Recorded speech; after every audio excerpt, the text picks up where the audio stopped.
देखिए स्टूडेंट, यहां पर एक्सरसाइज के 25 नंबर क्वेश्चन में, जो कि एडिशनल एक्सरसाइज का एक हिस्सा है, इसमें दो इंक्लाइन प्लेन को कंबाइन करके एक प्लेन बनाया गया है। यहां ए से बॉल को ड्रॉप किया गया है, मतलब रिलीज किया गया है, जो ए बी की तरफ जा रही है और एसी पाथ की तरफ जा रही है। वर्टिकल हाइट को आप चेक करो, एच दे रखा है। थीटा 1 जो है, थीटा 1 की वैल्यू आपके पास 30 डिग्री और थीटा 2 की वैल्यू आपके पास में 60 डिग्री है। तो आपको क्या बताना है? आपको बताना है कि जब ये जमीन पे पहुंचेंगे तब इनकी वेलोसिटी कितनी होगी और इनको पहुंचने में टाइम किस तरह से लगेगा। देखिए एक बात तो आप और हम जानते हैं, जब ऑब्जेक्ट स्लाइड कर रहे हैं तो डेफिनेटली नीचे आने का कारण क्या है? तो नीचे आने का कारण है ग्रेविटेशनल पुल, जो कि उन्हें खींच रहा है। तो हम ये चेक करेंगे क्या फ्रिक्शन है, वक्डन का नॉर्मल कितना है, वक्डन बाय नॉर्मल कितना है, और एक्सटर्नल फोर्स कोई लग रहा है क्या। अगर ये सब चीजें नहीं लग रही है तो कंजर्वेशन ऑफ एनर्जी लग सकता है, और वो कंजर्वेशन ऑफ मैकेनिकल एनर्जी लग सकता है। तो चलिए बोर्ड की तरफ और देखिए किस तरह सॉल्व किया जाए। देखिए यहां पर क्या बोला गया है, दोनों को रिलीज किया गया है, ठीक है। तो जब ए से बी पर पहुंचेगा और ए से सी पर पहुंचेगा तो आपको वेलोसिटी के बारे में जानकारी देना है। तो भाई वेलोसिटी के बारे में जानकारी देते इस वक्त आप और हम ये बात जानते हैं, इसको दो तरीके से किया जा सकता है। पहला तरीका है न्यूटन लॉज ऑफ मोशन में, मैकेनिक्स में और काइनेमेटिक्स को कंबाइन करके, इंक्लाइन प्लेन वाला कंसेप्ट लगा के, और दूसरा तरीका है कंजर्वेशन ऑफ एनर्जी करके। तो हम दोनों से सॉल्व करके देखेंगे, ठीक है। तो दोनों तरीके से सॉल्व करने से आपको समझ में आएगा इजी तरीका कौन सा है और आप कंपेयर कर पाएंगे। तो देखो यहां पर क्या है, ये 30 डिग्री है।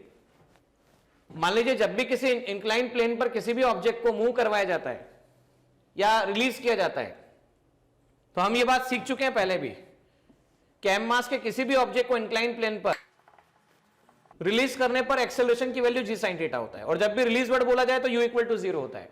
तो पहले मैं बता रहा हूं आपको मैकेनिक्स में न्यूटन लॉज ऑफ मोशन और काइनेमेटिक्स का मिक्सचर, और बाद में कंजर्वेशन ऑफ एनर्जी।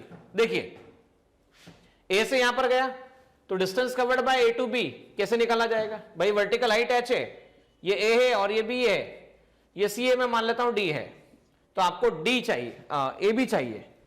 तो देखिए ए बी चाहिए मतलब साइन थीटा, मतलब sine 30 degree perpendicular upon hypotenuse S A B. तो साइन 30 1/2 आता है, तो H upon S A B आ जाएगा, तो एस ए बी h/2 आ जाएगा। वर्टिकल हाइट के टर्म में इनिशियल वेलोसिटी 0 बोला जाएगा, एक्सेलरेशन बोला जाएगा जी साइन थीटा, तो जी साइन 30 डिग्री, तो इसे g/2 लिखा जा सकता है। ओके स्टूडेंट्स, अब आइए हमें वेलोसिटी निकालना है जब बॉटम पे पहुंचेगा।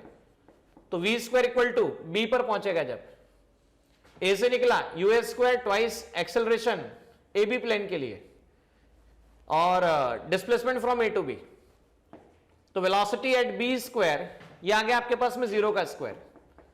Now twice A, acceleration g/2, distance A to B h/2, तो 2 से 2 कैंसिल आ गया आपके पास में। vb की वैल्यू आती है अंडर रूट gh/2, इसे ऐसा देखा जा सकता है। एक बार फिर देख लीजिए, हाइट आपके पास कितना आ चुका है, चेक कर लेते हैं एक बार। sin 30 1/2, SAB 2h, तो SAB 2h होगा, नॉट h/2, 2h होगा आपके पास में, ये 2h है, तो SAB आपके पास में 2h है। तो ये आपके पास वेलोसिटी एट b, ये √2gh निकल कर आती है, ठीक है ना स्टूडेंट। अब दूसरा इंक्लाइन प्लेन चेक करो, ये रहा इंक्लाइन प्लेन। अब इस इंक्लाइन प्लेन में, सेकंड इंक्लाइन प्लेन में जब ऑब्जेक्ट ऐसा जा रहा है, 60 डिग्री है, ये h है, ये a है, ये d है, और ये आपके पास में c है। तो a टू c की हम बात करें साइन थीटा, तो देखिए साइन 60 डिग्री कितना होगा आपके पास में, चेक करो साइन 60 डिग्री। तो perpendicular that is height, base कितना है, परपेंडिकुलर अपॉन हाइपोटेनियस, तो हाइपोटेनियस आपके पास में AC होगा, ठीक है। Distance from A to C, तो A टू C का डिस्टेंस आ जाएगा h अपॉन साइन 60। भाई साइन 60 कितना होता है, तो साइन 60 होता है √3/2, दिस विल बी √3/2, तो इसे distance from A to C को लिखा जा सकता है 2h/√3।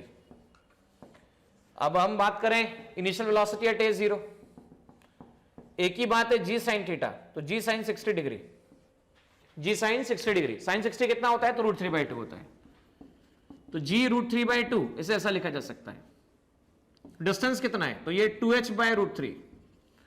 तो पहला तरीका ये होगा, वापस a² प्लस ट्वाइस एक्सेलरेशन कौन से प्लेन पर, A to C, S displacement from A to C, ये आ गया आपके पास में, VC का स्क्वायर, 0 का स्क्वायर, ए टू सी का एक्सेलरेशन कितना है, तो g √3/2, डिस्टेंस कितना है तो 2h/√3, 2 से 2 कैंसिल, √3 से √3 कैंसिल, तो वापस से vc² आपके पास में निकल कर आता है 2gh। सो vc आता है √2gh, मतलब दोनों का स्पीड क्या होगा, सेम होगा डिफरेंट होगा। चेक कर लो दोनों का स्पीड क्या होगा, तो सेम होगा। तो ये जो पहला मेथड था, इस पहले मेथड में देखिए आपको कितना समय लगा, ठीक है। लेकिन अगर दूसरा मेथड देखा जाए, एनर्जी मेथड, जिसकी मदद से क्वेश्चन को सॉल्व करना हो, तो वो बड़ा ही आसानी से क्वेश्चन को सॉल्व किया जा सकता है। बस उसमें हमें चेक करना है, conservation of mechanical energy apply करते समय हमको ये बात सीधी सीधी चेक करनी है कि क्या फ्रिक्शन है, तो क्वेश्चन में फ्रिक्शन दिया ही नहीं है।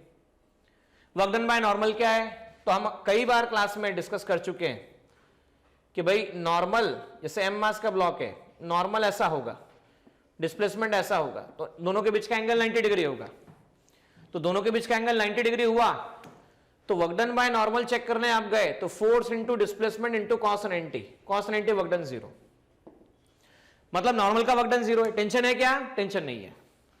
आप कुछ अवेलेबल है डिसिपेटिव फोर्सेस, कुछ भी नहीं है। तो जब कुछ भी नहीं है तो हम conservation of energy, mechanical energy लगा सकते हैं। तो हम कह सकते हैं total energy at A, total energy at B and total energy at C, तीनों को इक्वेट किया जा सकता है ना। तो इससे हमने रेफरेंस हाइट ले लिया, इससे ले लिया रेफरेंस, क्योंकि पोटेंशियल एनर्जी को बताते समय किसकी जरूरत पड़ती है, तो पोटेंशियल एनर्जी को बताते समय रेफरेंस की जरूरत पड़ती है। शुरुआत में जस्ट बोला गया रिलीज्ड मतलब रेस्ट पर, तो kinetic energy at A plus potential energy at A, इसे हम कह सकते हैं kinetic energy at B and potential energy at B. तो काइनेटिक एनर्जी एट ए मतलब क्या, half into M into 0²। Potential energy at A कितना होगा आपके पास में, mgh, क्योंकि यहां से रेफरेंस हाइट से बॉटम वर्टिकल हाइट कितना है, तो आपके पास में h अवेलेबल है। अच्छा, बी पर कितना होगा, हाफ mvb², हाफ mvb²। अच्छा, जब ऊपर से नीचे आएगा तो हाइट कितना रिड्यूस हो गया, तो भाई ये 0 हो गया रेफरेंस, क्योंकि इस पॉइंट पर आया तो रेफरेंस पॉइंट पर आ गया। तो mg इंटू 0 आपके पास आ चुका है, ठीक है ना। अब आइए सॉल्व करते हैं इसे लिख सकते हैं आप mgh equal to half mvb², m से m cancel, velocity at b equal to √2gh। Same आप अप्लाई कर दो किसके लिए, total energy at a and total energy at c। तो total energy at a and total energy at c को आप देखेंगे तो क्या, kinetic energy at a, potential energy at a, kinetic energy at c and potential energy at c। तो a पर kinetic energy तो release किया गया, तो हाफ इंटू एम इंटू 0 का स्क्वायर। अच्छा, पोटेंशियल एनर्जी की बात करें तो mgh, यहां से यहां तक हाइट h, वापस देखिए mgh। c पर काइनेटिक एनर्जी वही हमें निकालना है, हाफ mvc। पोटेंशियल एनर्जी जब टॉप टू बॉटम यहां पहुंच जाएगा तो हाइट 0, तो mg 0। तो वापस सॉल्व करेंगे तो आंसर आता है √2gh। तो देखो यहां से वन लाइन क्वेश्चन हो गया और वहां से कितनी सारी बातें सॉल्व करने की जरूरत थी। चलिए, ये तो आ गया वेलोसिटी के बारे में, दोनों की वेलोसिटी सेम है। अब दोनों में से टाइम के बारे में हम बात करें तो टाइम कैसे निकाला जाए, तो आप और हम ये बात अभी सीख चुके हैं, we have learn v equal to u plus at।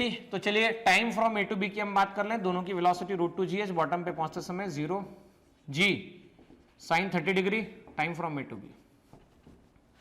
So √2gh equal to g sin 30 degree, time from a to b। एक इक्वेशन ये बन गया आपके पास में, ठीक है। सेकंड इक्वेशन लगा देते हैं वापस से काइनेमेटिक्स का, v equal to u plus at। तो time from b to c, a to c हम बात कर लेते हैं। Let us talk about a to c। a to b था ना पहले, ठीक है, बराबर है। a टू b और a टू c की हम बात कर रहे हैं। तो वापस से फाइनल पहुंचते समय velocity √2gh 0 plus a to c के लिए एक्सेलरेशन कितना होगा, g sin 60 degree, that will be g sin 60 degree, time from a to c। So √2gh g sin 60 degree, time from a to c। हम बात करें तो equation number second आपके पास available है। तो √2gh दोनों को डिवाइड कर दिया जाए, √2gh इक्वल टू कितना आ गया आपके पास, g sin 30, g sin 30। Time कहां से कहां तक, तो a से b तक का time, g sin 60 degree, time कहां से कहां तक, a से c तक का टाइम। ये कैंसिल, ये कैंसिल, ये cancel, sin 60 upon sin 30, from a to b, from a to c। Sine 60 √3/2, sine 30 1/2, 2 से 2 कैंसिल आ गया, A to B from A to C। ठीक है, अब क्या आ गया, √3 time from A to B, time from A to C, मतलब ये value greater than 1 आई। तो इसका मीनिंग क्या हुआ, किसको ज्यादा समय लग रहा है, किसको ज्यादा समय लग रहा है, तो हम 30 डिग्री वाले इंक्लाइन प्लेन पे जा रहे हैं तो ज्यादा समय लग रहा है। देखो time to reach from A to B is more than the time to reach from A to C। तो भाई जिसका एंगल कम है, जिसका एंगल कम है उसको मोर टाइम, ज्यादा समय लग रहा है, और जिसका एंगल ज्यादा है उसको लेस टाइम। तो कम टाइम में अगर पहुंचाना हो तो स्लोप बढ़ा दो, और ज्यादा टाइम में पहुंचाना तो स्लोप घटा दो। तो इससे हम टाइम को कंपेयर कर सकते हैं।